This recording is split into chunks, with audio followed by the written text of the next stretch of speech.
में Donald Trump अब घुटनों पर आ गए हैं। महासंकट के बीच ट्रंप ने जहाजों पर 20% टैक्स लगाने का अपना फैसला वापस ले लिया है।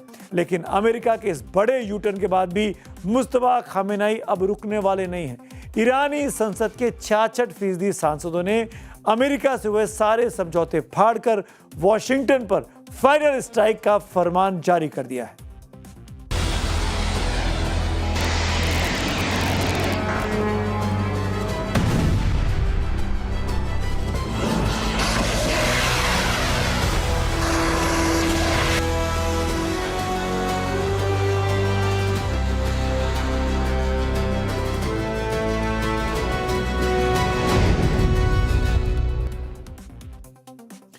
मुस्तफा मांगे मोर। इस वक्त एक बड़ी खबर आ रही है, एक बड़ी खबर तेहरान से। ईरान की 290 सदस्यों वाली संसद में 180 सांसदों यानी करीब करीब 2/3 बहुमत ने एक बेहद आक्रामक साझा बयान जारी किया है।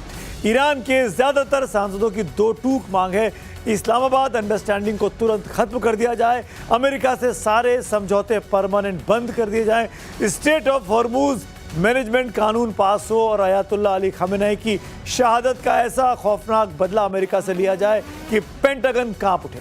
ईरान के deputy foreign minister Kazem Gharibabadi ने साफ कर दिया है कि अमेरिका से बातचीत के सारे रास्ते बंद हैं और आगे भी अमेरिका से बातचीत का कोई सवाल पैदा नहीं होता है। डोनाल्ड ट्रंप ने भले ही हॉर्मुज स्ट्रेट में जहाज़ों पर 10% टैक्स का फैसला वापस ले लिया हो, लेकिन ईरान का दम घोटने के लिए अमेरिका ने नेवल ब्लॉकेड यानी समुद्री नाकाबंदी का सबसे बड़ा हथियार निकाल लिया है। ट्रंप के आदेश पर अमेरिकी सेंट्रल कमांड सेंटकॉम ने हॉर्मुज के भीतर और बाहर ईरान के सभी पोर्ट की नाकेबंदी शुरू कर दी है। भारतीय समय के मुताबिक बीती रात 1:30 बजे से ये एक्शन लागू भी हो चुका है। इसका सीधा मतलब है ईरान का समुद्री व्यापार अब पूरी तरीके से ठप है। अब अमेरिकी समंदर में ईरानी जहाज़ों को रोकेगा, उनका सामान जब्त करेगा और ज़रूरत पड़ने पर संपत्तियों को तबाह भी कर देगा। इस नाकाबंदी का मकसद बहुत साफ है, एक्सपोर्ट से होने वाली ईरान की अरबों की कमाई को रोकना, हथियारों की सप्लाई की चेन को काट देना और ईरान की युद्ध क्षमता को पूरी तरह पंगु बना देना। तो सुना आपने, एक और ट्रंप ने ईरान की नाकेबंदी करने की हिमाकत की तो ईरान की इस्लामिक रेवोल्यूशनरी गार्ड कॉर्प्स यानी IRGC ने अमेरिका के खाड़ी देशों में बने अड्डों को तबाह बीती रात कर दिया। एक के बाद एक कई सारे हमले किए। ईरान के आत्मघाती ड्रोन और मिसाइलें अमेरिकी ठिकानों पर टूट पड़ी। बहरीन से लेकर कुवैत तक और जॉर्डन से लेकर कतर तक अमेरिकी बेस पर सिर्फ और सिर्फ धमाकों की गूंज थी।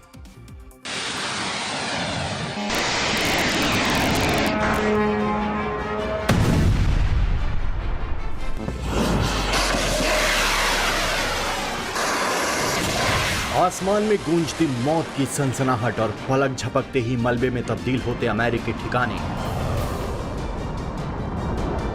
ईरान ने कसम खाई है कि जब तक अल्टीमेट विक्ट्री यानी आखिरी फतह नहीं मिल जाती, तब तक अमेरिकी ठिकानों पर बमबारी बंद नहीं होगी। अमेरिका की ओर से 14 पॉइंट MOU को तोड़े जाने के बाद ईरान ने साफ कर दिया है कि वो अब किसी समझौते से बंधा नहीं है। ईरान की तरफ से दागी गई मिसाइलों और ड्रोनों की 7th वेव यानी 7वीं लहर ने पूरे पश्चिम एशिया को दहला दिया है। ईरान के IRGC ने दावा किया है कि बहरीन में मौजूद अमेरिकी नौसेना के सबसे बड़े बेस 5th फ्लीट पर ऐसा हमला किया गया जो इतिहास में दर्ज हो गया है। ईरान का दावा है कि इस हमले में अमेरिका का command and control centre, naval support management centre, हथियारों के बड़े बड़े गोदाम और फ्यूल टैंक जलकर राख हो गए। हालांकि अमेरिका और बहरीन इस भारी नुकसान को आधिकारिक तौर पर स्वीकार नहीं कर रहे हैं, लेकिन बहरीन की हवाओं में गूंजते मिसाइल अलर्ट के सायरन गवाही दे रहे हैं कि नुकसान बहुत बड़ा है। जंग की आग सिर्फ बहरीन तक सीमित नहीं है। कुवैत के आसमान में ईरान के शाहिद ड्रोनों की गड़गड़ाहट सुनाई दी और कुछ ही सेकंड में कुवैत के भीतर अमेरिकी सेना का एक बहुत बड़ा वेयरहाउस धमाकों के साथ दहल उठा, जिसका वीडियो सोशल मीडिया पर वायरल है। उधर जॉर्डन के अजराक एयरबेस पर भी ईरान की मिसाइलों ने अमेरिकी लड़ाकू विमानों और ड्रोनों के शेल्टर्स को मलबे के ढेर में तब्दील कर दिया। IRGC ने अब जॉर्डन और कुवैत के अवाम से सीधी अपील की है, अमेरिकी फौजियों को अपनी जमीन से बाहर निकालो।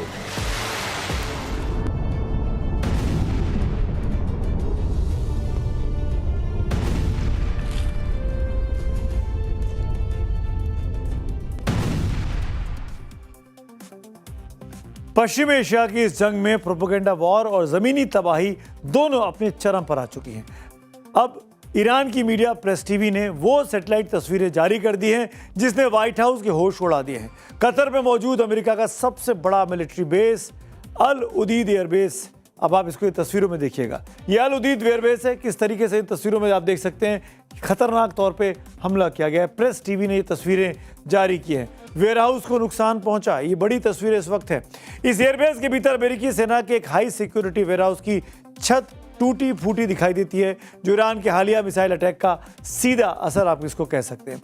ऐसे में अमेरिका भी अब बौखला गया है और बीती रात अमेरिकी सेंट्रल कमांड ने ईरान के खिलाफ पूरे 7 घंटे तक महा ऑपरेशन चलाया है।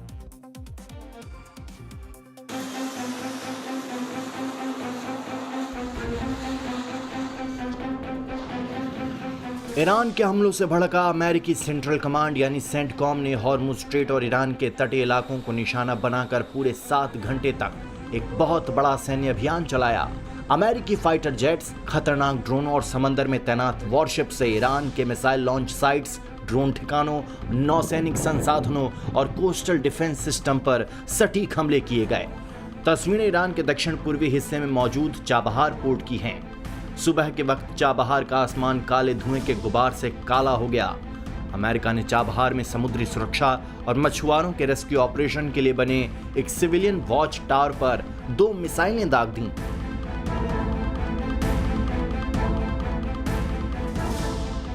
यही नहीं, ईरान की 388वीं ब्रिगेड की मिलिट्री बैरक पर अमेरिका ने 13 मिसाइलें बरसाईं, जिसमें गेस्ट हाउस, गार्ड पोस्ट और जवानों के रहने की इमारतें खंडहर बन गईं। इस हमले में ईरान के 7 सैनिक मारे गए, जबकि दक्षिणी ईरान के सिरीक शहर समेत कई इलाकों में हुई बमबारी में 30 से ज्यादा नागरिकों की मौत हो गई। इस वक्त की एक और बड़ी खबर, बिग ब्रेकिंग आपको बता दे रहा हूं। अमेरिकी राष्ट्रपति डोनाल्ड ट्रंप ने ईरान को बहुत बड़ी चेतावनी दे दी है। ट्रंप के रडार पर अब ईरान का अभेद्य किला यानी पिकेक्स माउंटेन न्यूक्लियर कॉम्प्लेक्स आ गया है। ट्रंप ने ऐलान कर दिया है कि अमेरिका इस एटमी पहाड़ पर नजरें गड़ाए बैठा है। ट्रंप की डायरेक्ट वार्निंग है कि अगर कोई भी हिमाकत हुई और जरूरत पड़ी तो ईरान के सबसे सीक्रेट परमाणु ठिकाने पर भी भीषण अमेरिकी हमला किया जाएगा। और अब समझिए आखिर ट्रंप पिकेक्स माउंटेन को क्यों टारगेट करना चाहते हैं, और सवाल यह भी कि क्या यहां हमला करना अमेरिका के लिए इतना आसान होगा।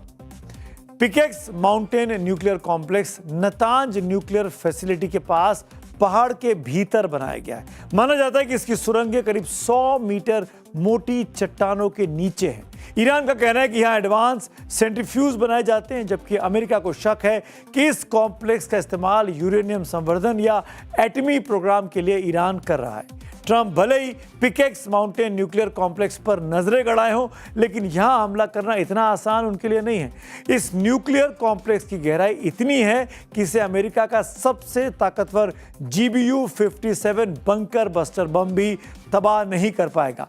अगर सिर्फ सुरंग के मुहाने यानी एंट्रेंस पर हमला किया जाए तो रास्ते को कुछ समय के लिए ब्लॉक किया जा सकता है, लेकिन इसके अंदर मौजूद ढांचे को पूरी तरह मिटाना अभी ट्रंप के लिए या अमेरिकी सेना के लिए मुमकिन नहीं है।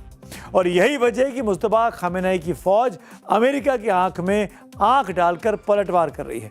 ईरान अब सिर्फ मिसाइलें नहीं दाग रहा, बल्कि उन मिसाइलों पर अमेरिका के मुंह पर तमाचा जड़ने वाला एक सख्त संदेश लिखकर व्हाइट हाउस को डायरेक्ट मैसेज भेज रहा है। जरा मिसाइल पर चिपकाए इस पर्चे को गौर से देखिए। ईरान ने इस पर लिखा है, अगर अमेरिका दावा करता है कि उसने ईरान की ज्यादातर सैन्य ताकत खत्म कर दी है, फिर भी वो ईरान से लगातार मुंह की खा रहा है, तो इसकी 2 वजह हैं। पहली ये कि अमेरिका सरासर झूठ बोल रहा है, और दूसरा, तमाम पैगंबरों की दुआएं और आशीर्वाद ईरान के साथ है। ईरान ने अमेरिकी राष्ट्रपति डोनाल्ड ट्रंप को जान से मारने की खुलेआम धमकी भी दी है। राजधानी तेहरान के बीचों बीच एंग्लाब स्क्वायर पर एक बेहद भड़काऊ पोस्टर लगाया गया है। ईरानी मीडिया की तस्वीरों में साफ दिख रहा है कि इस पोस्टर में ट्रंप को अमेरिकी झंडे में लिपटा हुआ एक ताबूत में लेटा दिखाया गया है। और सबसे खौफनाक बात यह है कि इस पोस्टर पर बड़े बड़े शब्दों में खुला ऐलान किया गया है, ट्रंप को मारेंगे। आपको याद होगा, इसके पहले भी ऐसे एक पोस्टर वहां पर लग चुका है। इस बीच पश्चिमी एशिया की जंग की आंच में भारत के लोग भी अब झुलस रहे हैं। खाड़ी में ईरान के मिसाइल हमलों में 2 भारतीय मरीन इंजीनियर्स की मौत हुई है। ओमान तट के पास कार्गो शिप पर हुए हमले में पुणे के रहने वाले हिरम करमकर की जान चली गई थी। वहीं सऊदी अरब के समुद्र क्षेत्र में हुए एक और मिसाइल अटैक में बिहार के गोपालगंज के निवासी रोहन कुमार की भी मौत की खबर है। दोनों परिवारों में अब कोहराम है और उन्होंने सरकार से जल्द अपनों का पार्थिव शरीर वापस भारत लाने की गुहार लगाई है। तो आज चक्रव्यूह के आखिर में बात करूंगा पब्लिक व्यू की। राघव कृष्णा का पोस्ट है लड़ाई को लेकर, बयानों की जंग कब बारूद की जंग में बदल जाए, मिडिल ईस्ट का इतिहास इसकी गवाही देता है। ट्रंप दबदबा दिखाने के लिए लड़ रहे हैं और मुस्तफा अपने पिता की मौत का बदला लेने के लिए। एक और पब्लिक व्यू है सतीश महाना वाली कंट्रोवर्सी पर। प्रियमशी लिखते हैं, चढ़ावा चोरी को जस्टिफाई कर रहे नेता अगर कल को यह भी कह दे कि जिनका टैक्स सच्चा और ईमानदार नहीं था वो घपले में चला गया, जिनका सही था देश निर्माण में लगा, तब भी आश्चर्य नहीं होना चाहिए। तो आज मेरे साथ इतना ही। चक्रव्यूह में अब कल मुलाकात होगी, तब तक के लिए शुभ रात्रि।